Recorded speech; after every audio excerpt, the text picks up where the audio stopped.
the Non-Proliferation Treaty. For instance, Israel doesn't even admit, not only is it not a member of that treaty, but it doesn't even admit to this day that it has nuclear weapons. But we know from Vanunu and a great deal of information out there that, of course, they have hundreds of nuclear weapons, completely unregulated. They're using these nuclear weapons, for instance, to put in submarines that they get from Germany, and these nuclear weapons go and are parked off the shore in these Israeli submarines with nuclear weapons are parked off the shore of Iran.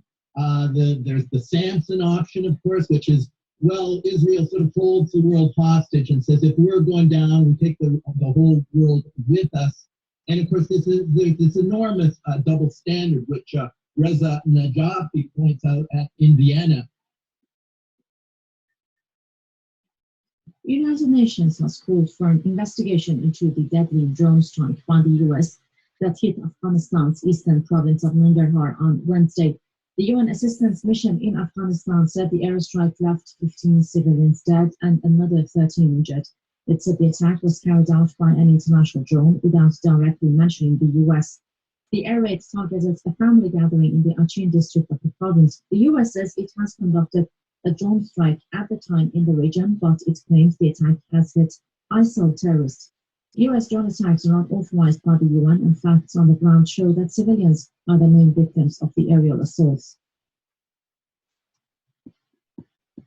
Well, for more on this, we go live to Vancouver in Canada to talk to Alfred Lambremont Webre, international war crimes lawyer. Master Weber, thank you so much for being with us. Yes. Such sounds all too familiar. Back in April, we had a U.S. drone strike in eastern Afghanistan's Paktia province that killed 17 civilians. Again, back then, the UN assistance mission in Afghanistan said it would look into the reports of civilian casualties. Fast forward to now, it's the end of September, another U.S. drone attack, some 17 people again killed in U.S. assistance mission against us. It is going to look into it. Will anything happen? Will there be a probe? And if there is a probe, will that probe achieve anything at all? Well, this is a vital question. We are at, I believe, the intersection of international law and AI, artificial intelligence, which is what guides the drone strikes. And I believe that the US government is hiding behind artificial intelligence, which has taken over the targeting of the drone strikes. And that is why they are saying falsely and misleadingly that they were either militants or Daesh that were the targets, when the artificial intelligence knows full well that they were civilians, and it was either a protocol which was mistargeted inside the AI guidance system of the drone, which occurred. Now, we have to go back to the report by the UN Special Rapporteur on Human Rights and Counterterrorism, Ben Emerson. We have an official UN document which now takes the Fourth Geneva Convention. It is clear that that this drone strike was a direct violation of the Fourth Geneva Convention, which prohibits armed attacks against civilians in war zones. And it's clear that this was an armed attack against civilians in war drones. And then if you go into some of the more sophisticated discussion, the sophisticated discussion on drones says, quote, as artificial intelligence technology is booming, a drone with artificial intelligence would be the deadliest combination ever. And hence use of drone and principle of distinction is not easily go hand in hand. Hence it amounts to direct violation of Article 48 of the additional protocol that's under the Geneva Conventions. So what is occurring here is that the CIA, which has promulgated these guidelines, and they're secret because the US does not want to show that its drone warfare is in fact artificial intelligence and is guided by artificial intelligence, which picks out the targets and which shoots and has no heart It is not human. It has no soul. It has no heart.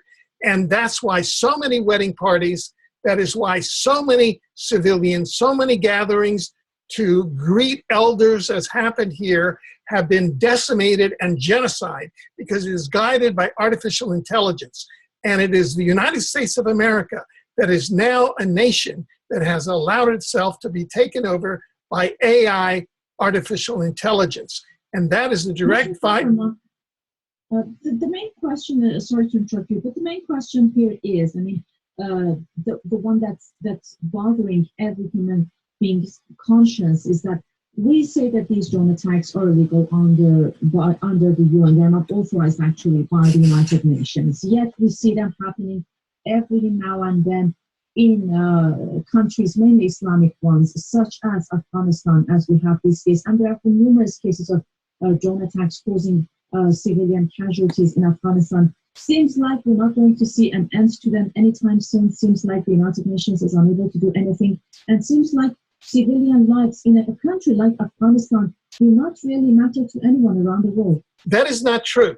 Listen to this paragraph. Please give me this time and don't cut me off.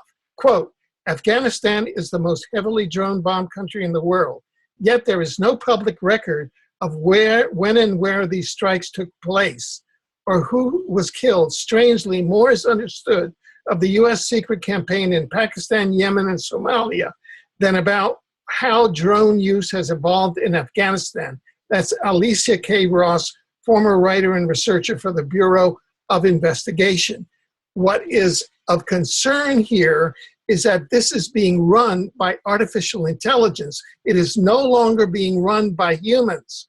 What has to occur is that an international body, the community of nations, has to get together and confront the United States, which is now a nation that is being run no longer by humans, but by artificial intelligence that has no human judgment. And they have to be confronted by law. And it is time for all nations to rise up against the United States, which is a rogue nation that has been taken over by artificial intelligence in violation of international humanitarian law, the Fourth Geneva Convention, and now it has been spoken by the UN Special Rapporteur, Ben Emerson QC. So it's all legal. Mr. Alfred Lambremont Webre, international war crimes lawyer, talking to us out of Vancouver. Thank you so much for your time and your thoughts. My pleasure. Thank you for giving me this platform. Moving on, Russia's energy minister has held a recent